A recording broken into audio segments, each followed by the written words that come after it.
दिवाली की वो खौफनाक रात। सभी लोग यही जानते हैं कि दिवाली रोशनियों का एक त्यौहार है। जो लोग ज़्यादा लोग नहीं जानते, दिवाली के दिन अमावस्या की रात होती है और अमावस्या की रात काली शक्तियाँ सबसे ज़्यादा शक्तिशाली हो जाती हैं।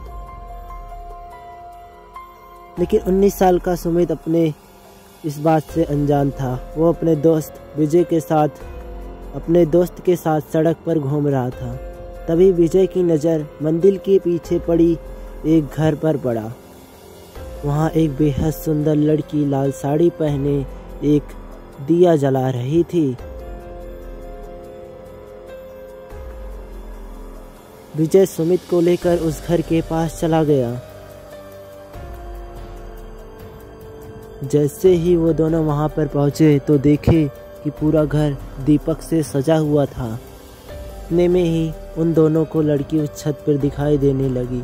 तभी वो दोनों उस लड़की को देखते हैं। वो लड़की एक प्यारी सी मुस्कान देती है और उन दोनों को अंदर आने के लिए बोलती है। घर अंदर से भी बखूबी उतना भी सजा हुआ था जैसे बाहर से। टेबल पर अलग अलग खाने की चीज़ें रखी हुई थी। सुमित टेबल से एक लड्डू उठा के खाने लगा और उसके हाथ से वो गलती से नीचे गिर गया। उसने जैसे ही लड्डू उठाने के लिए देखा तो टेबल के नीचे एक काली भयानक परछाई थी। वो भयानक काली परछाई सुमित को देखते ही कहीं गायब हो गई।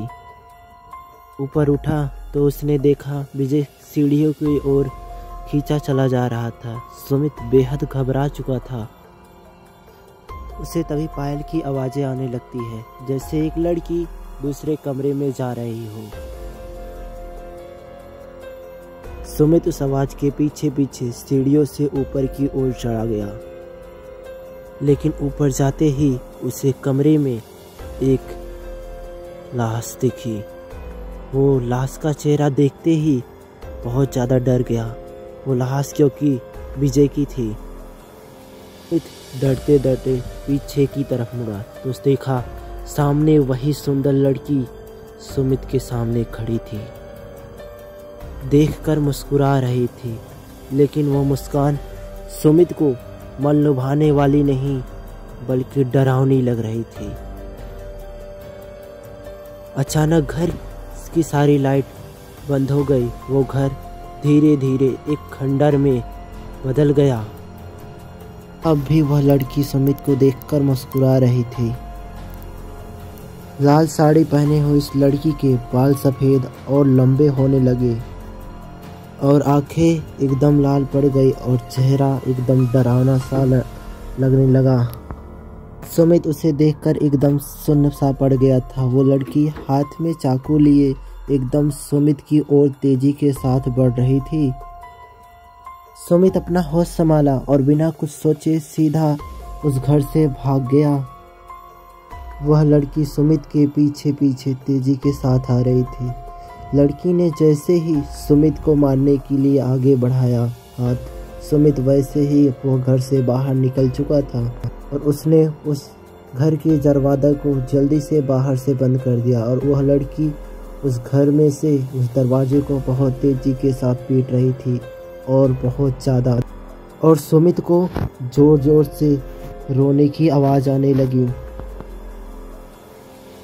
जैसे वो लड़की उस घर के अंदर कैद हो गई हो।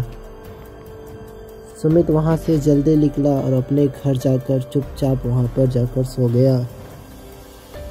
जब सुमित सो के उठा तो उसकी माँ ने बताया कि विजय का रात से ही गायब है। तब सुमित ने पूरा किस्सा अपने माँ से बताया। माँ ने बताया कि कई साल पहले उस घर में एक लड़की ने आत्महत्या कर ली थी। तभी से उस घर में वो लड़की कई सालों से रहती है।